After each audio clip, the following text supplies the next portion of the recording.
Yo, what is going on YouTube? I am Germ here. This video today, I'm actually really excited for, and I think it's gonna be a good one, and I would definitely recommend, sticking around and watching a little bit longer of this video maybe than you usually do. If you care about the LCS, if you care about Team Liquid, obviously I like making most of my videos. I love what I do. I love this channel. It's so fun. I'm so excited that I, get this platform to be able to talk about competitive League of Legends and esports and all this stuff so often. But just kind of the nature of the beast when you upload as often and consistently as I do.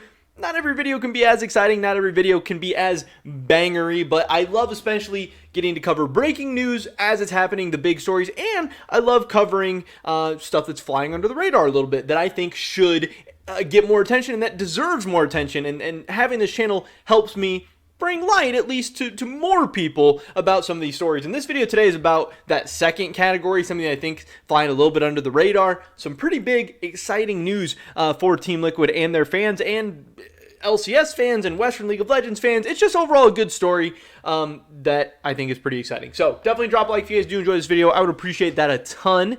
And subscribe to stay up to date on all my latest content so you don't miss out on any of those big, exciting, bangery videos in the future, because today's going to be one, but there could be one tomorrow as well, or next week or next month or whatever, and the only way you're going to see those is if you're subscribed. So with that being said, let's get right into this. Where we are going today is Reddit. I have a love-hate relationship with Reddit. I think it's an awesome tool, but I think it's also one of the most toxic, disgusting places on the internet. I mean, Twitter, same type of deal, I guess, but that's why I try to mostly stick to YouTube. I think YouTube overall is a pretty good place, but we're on the Honda by TL AMA with Bjergsen and Santorin. I want to go over some of their answers, and there's a couple in particular that I think, and one especially that I'm making this video about, that is extra important and extra great news. We start off with who would be the better pro player, Bjergsen jungle or Santorin mid? They don't answer this one. I don't know why. It's not that spicy. It's not like it'd be so toxic to answer or talk about. It's kind of a stupid, pointless question. My bet would be Bjergsen jungle, but we don't get an answer from them there. We have this. I thought this was kind of interesting. To Bjerg, in esports, coaches are often chastised and considered worthless, which I think is stupid, but it is true. In your transition to the coaching role, which former coach did you find yourself emulating the most? In your return to the Rift, playing under Gilhoto, what's your opinion on his coaching? Are you better? Did you consider yourself one of the good coaches? And he says, miss you over at TSM, which, yes, all TSM fans absolutely should and do miss Bjergsen a ton, maybe even more than they expected. But he says, I didn't want to emulate any of my former coaches. I tried to learn from the good and bad in all of them and mix it with my own personality and view of coaching. I think that's awesome. He also says, I've been really happy to work with Gilhoto. He and I view coaching similarly and almost always align on what the team needs. I was worried going back to playing that I would feel like my coaching staff sucks, which is a hilarious line, but Gilhoto and Cold have really impressed me. I think that's awesome to hear, and TL fans should be very excited to hear that. Top 3 mid laners that Bjergsen's played against, he says Faker, Showmaker, and Caps in no particular order, which is pretty cool to hear, because yes, Faker and Showmaker are the GOATs, just insane players, but also the fact that he's throwing Caps in there as well is really cool, and is a good sign for Caps. I hope he's able to get back into that form, but obviously, yes, Prime Caps is up there. Absolute world-class mid laner, multi-time world finalist, especially coming out of Europe. Hey, I think he's spot on there. Just some kind of troll questions, some silly ones there.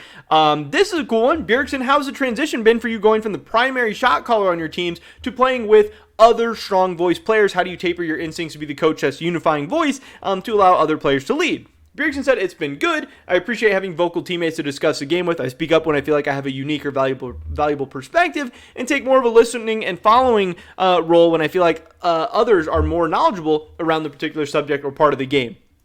This, I think, is a huge thing, and I think, especially Bjergsen in his prime, and I'm not saying that he can't get back to his prime right now, but again, he didn't play all of last year. I think he even admits that he's still ramping up right now. He's still leveling up. He's still getting better. I hope he's able to get back into his prime this season, but, especially 2016, 17, 18, whatever, Bjergsen had to do a lot of coaching, shot calling, leading, all this stuff, and I just wonder, back in those days, if he would have had, better teams, better voices, better leadership around him, and he would have been able able to focus more on himself and play a little bit more selfishly and think a little bit more selfishly, how great this guy could have been. And I hope we get to see that at some point, in kind of this second half of his career. I hope he's able to get back to those levels individually and really shine as a voice. But yes, bringing together these 5 members on TL plus a good coaching staff, that's crazy, and I think, that's going to be pretty insane for TL.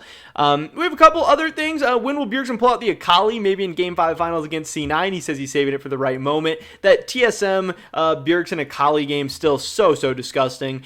This is kind of interesting. He says, why does the mid lane talent pool suck so many eggs this season? And Bjergsen says Jensen MIA, and this is 100% true, and I think this is an absolute travesty going on in the LCS right now that we don't have Jensen there for people to compete against on stage in the playoffs, for the rivalries, for the storylines, for the fan base. It would increase viewership. It would increase everything. Jensen's a guy who gives amazing interviews. He makes amazing content, but also scrims, practice, stage games, all this stuff. Having a mid laner like Jensen to practice against. This is a guy who throughout Bjergsen's whole career, there's been times where they've butted heads. There have been times where they haven't liked each other. There's been times where maybe they've even hated each other under a competitive guise. They've had a ton of respect for each other and stuff. But Bjergsen and Jensen have always pushed each other to be better, to be greater. They are the players they are today, thanks in part to each other.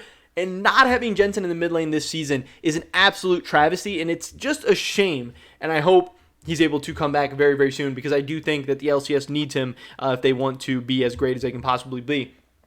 This is a big question that I wanted to make this whole video about, and this is what I think is some of the great news for Team Liquid and something that I haven't really seen posted anywhere else. So I think it's really cool for me to be able to get this out in a video and to share this with you guys, but I also hope that more people talk about this, and it's just overall amazing news. To Santorin, have you experienced any health issues this split similar to last year? If you haven't, what do you think is the main thing that helped you improve your health? And this is a big talking point last season. It was a big talking point coming into this season. It's going to be a big talking point throughout this whole year, maybe. But let's see what Santorin had to say, because obviously his response could impact everything. He says, I had health issues for 1 to 2 weeks during regular season. Now, I don't know what 2 weeks that were, but keep that in mind that Santorin was going through some health issues at different points during this regular season, and we really didn't even know. Did that impact his ability to practice, his ability to play? Did it affect him on stage? Maybe there were some weeks where TL didn't look as strong, or maybe, TL's gone through a lot this split. Santorin health issues, Core JJ stuff. They've been switching around the rosters. Bjergsen's coming back. Bwipo's going to top lane. TL could be a very scary team come the end of this playoffs, and maybe even come the end of summer split, because they're still ramping up so much. Now, so are some other teams like C9, like EG, yes, but TL has a long way to go. But yeah, so Santorin says he was going through some health issues during spring split, which I don't think a lot of people, even knew about. So that's kind of interesting. He said, I had health issues for 1 to 2 weeks during regular season because I went off my meds to get an upper endoscopy done to check if my stomach could be a part of the reason why I feel the way I feel when I'm off the meds. While being on the meds, I've had no symptoms and issues. I will be staying on the medication for the rest of the year, so I do not expect anything concerning to happen to me. Thanks for asking. So it sounds like, maybe once the season's done, he's considering going off the meds to try and figure out what's exactly going on with him. It's also kind of crazy that they still don't know entirely what's going on with him and what's causing these issues, but it sounds like he's got the right medication. Sounds like the medication is working. And it sounds like this is one less thing to worry about for Team Liquid.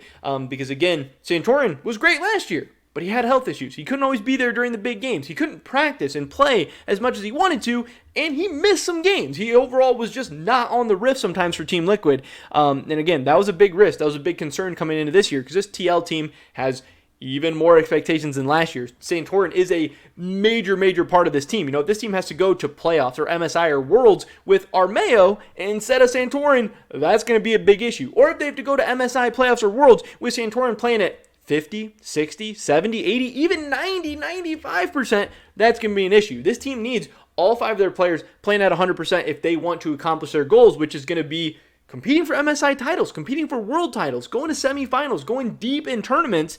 So this is a very good sign. Santorin saying he still has those health issues, but they're under control. And he is sounding pretty confident that he will not have any of these issues throughout the entire 2022 season. And to me, that's a big story. And that's not something that I've seen anywhere else. So I definitely wanted to share that one with y'all. But that is pretty much it for this video today, guys. Definitely drop a like if you did enjoy it. I would appreciate that so much. Leave a comment down below. Let me know what you think about, anything that's going on with Team Liquid right now. Are you excited for them? Are you worried for them? Are you scared? Are you nervous? I don't know. I'd love to hear your guys' thoughts and opinions. Subscribe, stay up to date on all my latest content. Hopefully catch you guys in the next one. But until then, peace.